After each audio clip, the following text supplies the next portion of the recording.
yigitlarga sevgan, yaxshi ko'rgan qizini olib berishmagan, yaxshi ko'rgan yigitiga qizlarni uzatishmagan, bizga to'g'ri kelmaydi degan. Ota-onalar hal qilgan bolalarning taqdirini. Va mana shu yerda chiroyli bitta maqolga ko'zimiz tushdi. Sevmagan inson bilan yashash jonga qasd qilishdir deb nomlanadi bu. Sevmasdan yashash bu qamoqda yashashdek.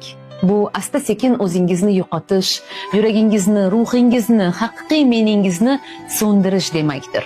U inson yaxshi, mehribon bo'lishi mumkin, do'stdek. Sizlar birga choy ichasiz, kulishasiz, hatto bolalaringiz, umumiy qiziqishlaringiz, yillar davomida yig'ilgan xotiralaringiz bor. Ammo shom tushgach siz uning yonida yotib, yuragingizdagi bo'shliqni ko'z yosh bilan to'ldira boshlaysiz, chunki u sevganingiz emas. İçingizde nimadir norozilik bilan shivirlaydi. Bu emas.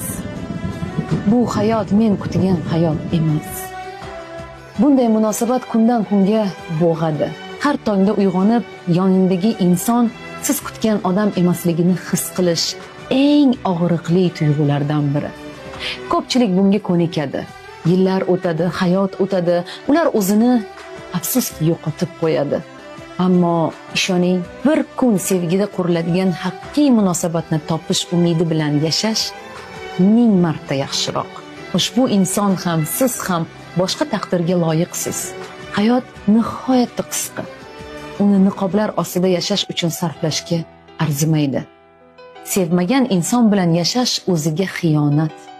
Undan ko'ra rostdan sevganini kutgan yaxshi. Siz nima deb o'ylaysiz? Haqiqatda bizda shunaqa oilalar ko'pmi? Sevmas